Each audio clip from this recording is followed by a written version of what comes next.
Mia had always considered herself playful, sometimes a little too carefree with her humor.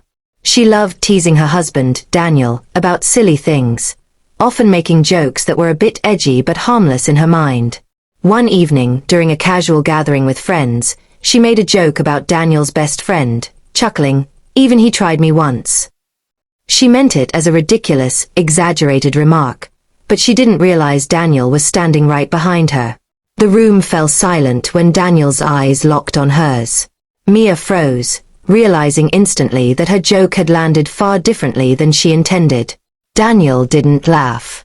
His expression was cold, unreadable, and in that moment, Mia felt a wave of dread wash over her. Over the next few days, the atmosphere in their home changed drastically. Daniel was distant, quiet, and tense. Every look he gave felt loaded with suspicion and hurt.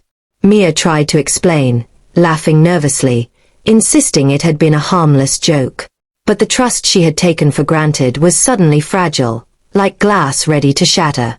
One afternoon, Daniel handed her divorce papers. Mia's heart stopped. She had never imagined a joke, even a careless one, could trigger such a drastic response.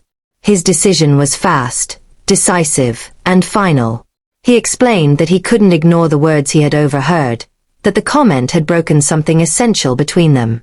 Mia felt a mixture of shock, regret, and disbelief. She reflected on how often she had teased, assuming Daniel understood her humor, assuming he knew her heart. But she realized, too late, that trust was delicate, and some lines, jokes about fidelity or betrayal, were never harmless. Friends and family were stunned when the divorce became public. Many couldn't understand how a single comment could unravel years of marriage, but Mia knew the truth. In relationships, words carried weight, and respect and understanding were the foundation that couldn't be shaken by careless humor. In the weeks following the divorce, Mia struggled with the consequences of her words. She attended counseling, sought support from friends, and began reflecting on herself and her actions. Humor could entertain, but it could also wound deeply when wielded without care. Daniel, meanwhile, focused on his own healing. The breach of trust, even though stemming from a joke, had left scars that he could not ignore. He had chosen boundaries and self-respect over remaining in a marriage where he felt betrayed.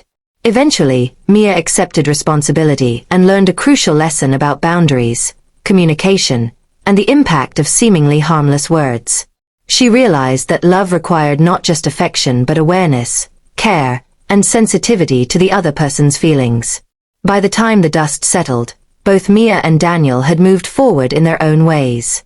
The experience, painful as it was, became a turning point, teaching Mia humility, reflection, and the importance of trust, and giving Daniel the clarity to prioritize his own emotional well-being.